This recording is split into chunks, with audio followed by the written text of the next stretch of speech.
السلام عليكم magacayga waa Faadimo Maxamuud Maxamed marka koobaad waxa Ilaahay ayaa mahad iska leh oo maanta ii suura galiyay inaan wadankayga dib ugu soo laabto marka xigta waxaan u mahad celinayaa safiirka safaaradda Algeria Yusuf Xasan Axmed Yusuf Jeego oo qayb weyn ka qaatay safarkanaga isagoo la kaashanaya hay'adda caalamiga ah ee IOM intaas kadib anigu waxaan ka mid ahaa dhalinyaro 22 qof ah oo u kala safraysay badda Mediterranean-ka u dhaxaysa Algeria iyo Spain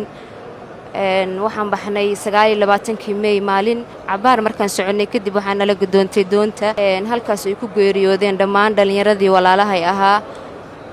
aniguna aan 2 maalimood iyo habeen aan iska dhex sabeynayay badda intaas kadib waxa ay aragtay maalinkii saddexaad markii ii soo gali lahayd doonka luumaysato doontii ayaan soo badbaadisay oo ii keentay dawladda Algeria intaas kadibna mas'uuliyaddeeda waxa la soo wareegay safiirka safaaradda Algeria Yusuf Jeego alxamdulillah rabbil caalamiin maanta aad baa ugu faraxsanahay inaan dalkayga dib ugu soo laabtay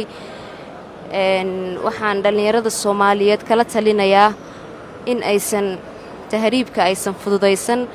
tahriibku wax fudud ma ahan waa wax adag qof walba intuusan tahriibinin dadka hadda maqan iyo dadka hadda niyadda ku hayaba waxaan kala talinayaa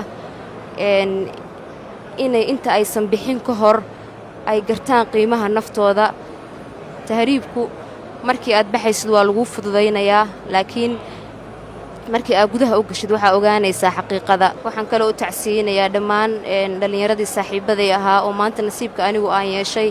aan yeelanin oo halka ku geeriyooday waalidiintooda waxaan leeyahay samiri iimaan Allah idinka siiyo hooyooyin iyo aabooyin iyo dhammaan asxaabtoodaba